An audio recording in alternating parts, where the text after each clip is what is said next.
좋은 날입니다. 자, 오늘은 우리가 말라기서 2장을 통해서 하나님의 음성을 듣기 원합니다. 서론에서도 말씀드렸고 또 1장에서도 말씀드린 것처럼 말라기 선지자는 하나님의 예언을 백성들에게 지금 선포하고 있습니다. 어떤 예언일까요? 왜 이런 예언을 해야만 했을까요? 그 이유는 이스라엘 백성들이 크게 낭망해 있기 때문입니다.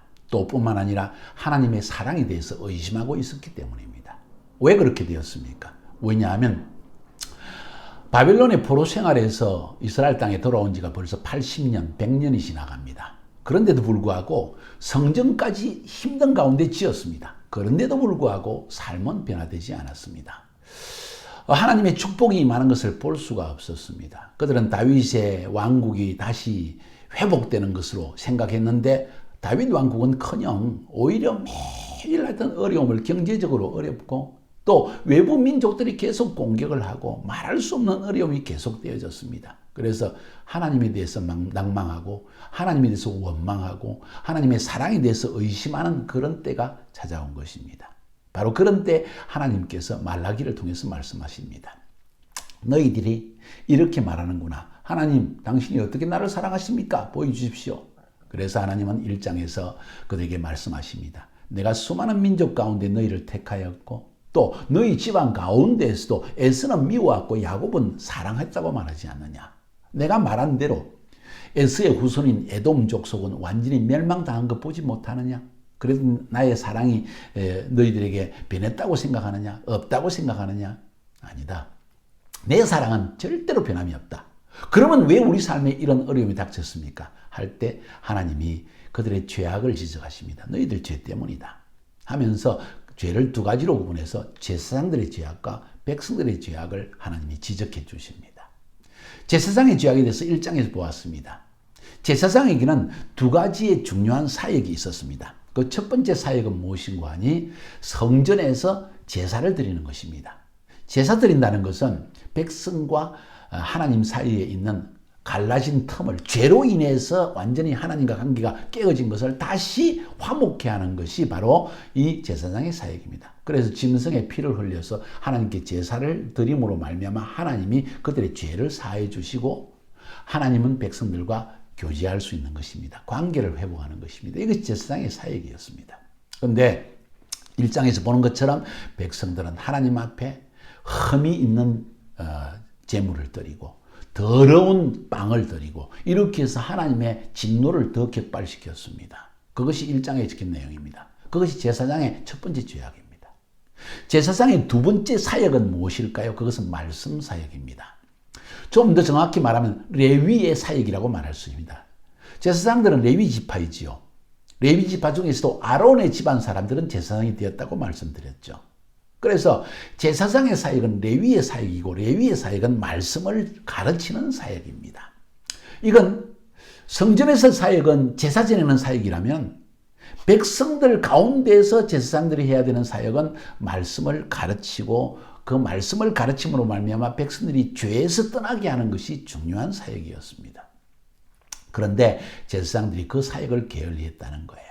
오늘 2장 1절부터 9절까지 첫 번째 부분에서 하나님은 제사장의 죄, 그 가운데서도 백성들에게 해야 될 제사장의 사역을 게을리했다. 아니, 게을리한 정도가 아니라 완전히 잘못했다. 말씀 사역을 하지 않았다 하는 이야기를 지금 하고 있습니다. 그것을 5절에서 레위와 세운 나의 언약을 너희들이 깨뜨렸다. 8절에서도 너희가 레위의 언약을 깨뜨렸느니라. 이 레위의 언약이라는 것은 다시 말해서 하나님의 말씀을 가르치는 사역입니다. 제사장들이 레위인들을 가르치고 또 레위인들은 백성들을 가르치고 이렇게 해서 백성들이 죄에서 떠나게 하는 것이 그들의 중요한 사역이에요. 6절에 보니까 많은 사람을 돌이켜 죄악에서 떠나게 하였느니라. 그 사역이 레위인의 사역인데 이 일을 게을리했다는 것입니다. 그 결과로 하나님께서 어떤 죄악을 그들에게 던지셨습니까? 바로 2절의 말씀입니다. 만군의 여호와가 이르노라. 너희가 만일 듣지 아니하며 마음에 두지 아니하여 내 이름을 영화롭게 하지 아니하면 내가 너희에게 저주를 내려서 너희의 복을 저주하리라. 내가 이미 저주하였나니 이는 너희가 그것을 마음에 두지 아니하였습니다. 무슨 이야기입니까? 내가 아무리 말해도 너희 듣지 않는다. 그래서 너희를 저주했다. 너희들이 축복하는 것도 저주로 바꾸었다. 민수기 6장에 보면 마지막에 제사장의 축복이 있습니다. 그 책박 예바레게가 아도나이 베이시 예레하 이 제사장의 축복을 이 하나님께서 그 축복이 되지 못하고 백성들에게 제사장이 축복을 하는데 그 축복이 저주가 되게 하겠다는 거예요.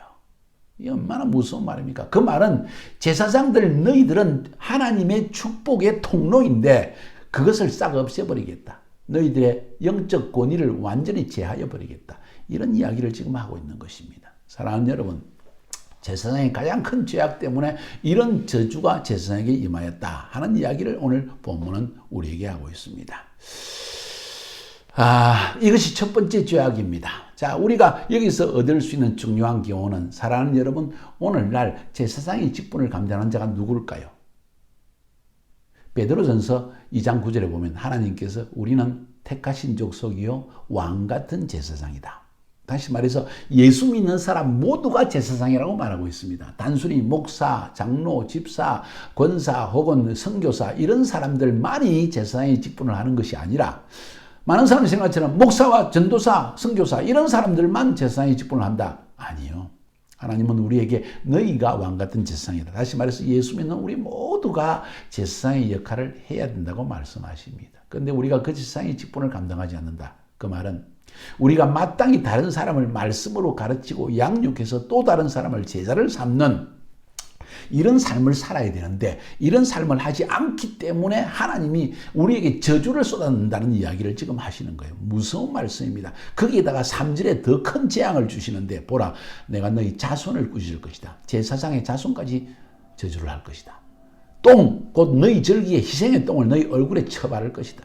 너희가 그것과 함께 제하여버림을 당할 것이다. 뭔 이야기입니까?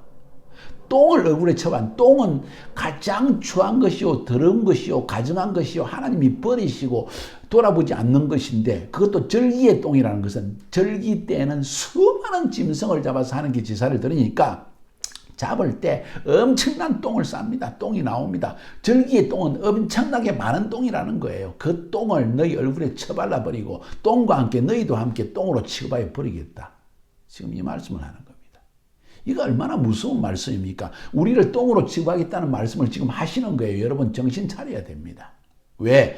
우리가 해야 될 가장 근본적인 사역, 말씀으로 연약한 새신자를 가르치는 것.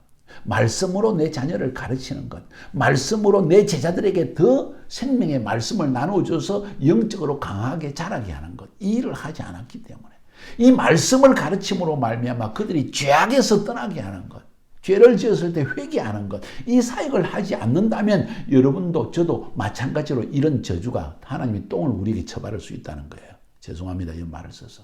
사실입니다. 여러분은 어떤 삶을 살고 있습니까? 먹기에 바쁘죠? 먹고 살기에 바쁘죠, 제 말은. 돈 벌기에 바쁘죠. 가정을 부양하기에 바쁘죠. 자녀들의 모든 양육을 하기에 바쁘죠. 피곤해서 잠잘 시간도 없을 정도죠. 이해합니다. 그런데도 여러분이 우선순위를, 프라이오리티를 잃어버리면 이 꼴이 된다는 거예요. 하나님이 우리를 부르시고 우리를 하나님의 자녀로 삼으신 가장 근본적인 목적은 우리를 통해 또 다른 사람이 생명의 말씀을 얻고 자라나게 하기 위한 것입니다. 단순히 사람들을 손잡고 교회 가자, 알파코스 가자 이게 아니라는 거예요. 여러분이 직접 그들을 말씀으로 가르쳐서 그들이 죄악에서 떠나도록 돕는 일을 해야만 합니다. 그것이 우리가 해야 될 가장 근본적인 사역입니다. 이 일을 하지 못한다면 하나님은 우리에게도 똑같은 저주를, 똑같은 똥을 우리에게 처발라 버리지 않겠는가 이런 생각을 하게 됩니다. 죄송합니다. 이런 말들을 써서. 그러나 너무 중요하기 때문에. 두 번째 죄악은 백성들의 죄악입니다. 10절부터 16절까지 17절까지 여러분이 자세하게 한번 읽어보세요. 뭔 이야기가 나오는지. 세 가지의 죄악에 대해서 이야기합니다. 같은 예수 믿는 형제끼리, 같은 하나님의 백성인 이스라엘 민족들의 형제 간에 서로 거짓을 하는데 왜 거짓할까요? 내 이익을 위해서 거짓말하는 겁니다. 그래서 형제들에게 해를 끼치는 거예요. 두 번째 죄악은 뭔가 백성들의 죄악은 이방 여인과 통혼을 했다는 거예요. 그래서 결국 솔로몬처럼 자기 와이프의 말을 듣다가 결국은 하나님도 버리고 교회도 버리고 사역도 버리게 된다는 거예요. 세 번째는 어릴 때부터 사랑해서 결혼한 아내 혹은 하나님이 짝지으신 아내가 내 마음에 안 든다고 성격이 마음에 안 든다고, 하는 짓이 마음에 안 든다고 그냥 이혼해버리고 또 다른 여자에게 결혼한다는 거예요. 이 세 가지입니다. 형제간에 거짓을 한다는 것, 자기 이익을 위해서. 믿지 않는 사람과 멍해를 같이 하면서 멋지지 않은 사람과 결혼을 해가지고 결국은 자기의 인생에 하나님을 점점 떠나는 삶으로, 라이프 스타일로 들어가게 된다는 것. 세 번째로, 마음에 안 든다고 아내와 이혼해버린다는 거예요. 이 세 가지를 하나님께서 지금 지적하십니다. 자, 첫 번째부터 살펴볼까요? 10절에서 하나님이 이런 그 논리를 대십니다. 이런 로직을 대십니다. 우리가 한 아버지를 가지지 않느냐? 한 하나님을 가지고 왔느냐? 그래서 우리는 한 형제가 아니냐? 그런데 어떻게 한 아버지 안에 가지고 있는 형제를 서로 거짓말을 하고 속이고 내 이익을 위해서 행동하면서 하나님의 약속을, 하나님의 언약, 하나님의 카비넌트를 더럽히겠느냐? 이런 죄악을 너희들이 행하느냐? 두 번째, 하나님께서 말씀하십니다. 자, 11절에 보니까 너희들이 가증한 일을 행하고 있다. 어떤 가증한 일이냐? 하나님께서 가장 사랑하시는 그 홀리니스, 거룩함을 다 버리고, 혹은 하나님의 성전을 버리고 이스라엘과 예루살렘 가운데 이런 죄악을 행하고 있다.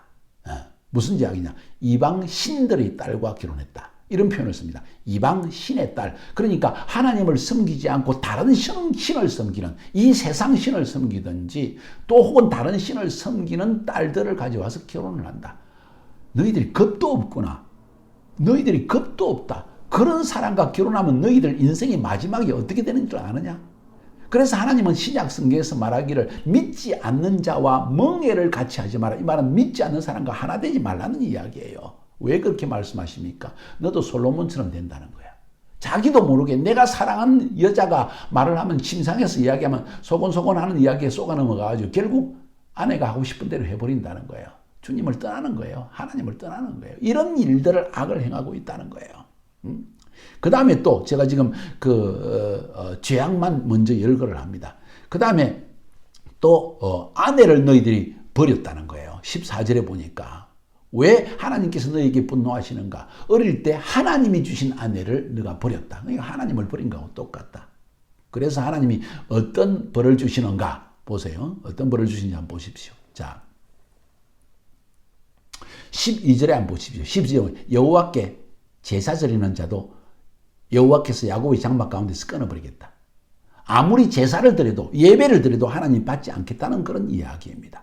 12절에 조금 어려운 구절은 이 일을 행하는 사람에게 속한 자는 깨는 자나 응답하는 자는 물론이요 만군의 여호와까지 제사를 드리는 자도 하나님께서 끊어버린다. 깨는 자는 이방 여자와 자다가 잠에서 깨어나는 자, 그렇게 해석을 많이 합니다. 응답하는 자는 바로 이방 신에게 응답하는 자, 그러니까 이방 신을 섬기는 자, 이방 여자와 함께 사는 자, 이 모든 자는 하나님께 제사를 드리는 자도 다 끊어버리겠다.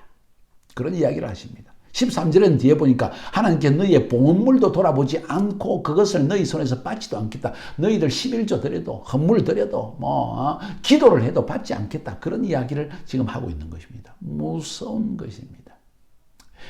우리의 삶에, 그 당시에 이스라엘 백성들의 삶에 이런 재앙이 임하고 삶이 도저히 축복을 누리지 못한 근본 이유가 바로 이 세 가지 죄악 때문이다. 형제들 간에 자기 이익 때문에 거짓을 행하고 이방 여인과 하나님 믿지 않는 사람과 아주 겁도 없이 결혼을 하고, 그뿐만 아니라 이제는 자기와 함께 사는 아내를 어릴 때부터 하나님이 주신 아내를 갖다가 버리고 이혼하는 일들이 일어나고 있다. 자, 왜 그렇게 해석하는가? 하나님이 주신 아내.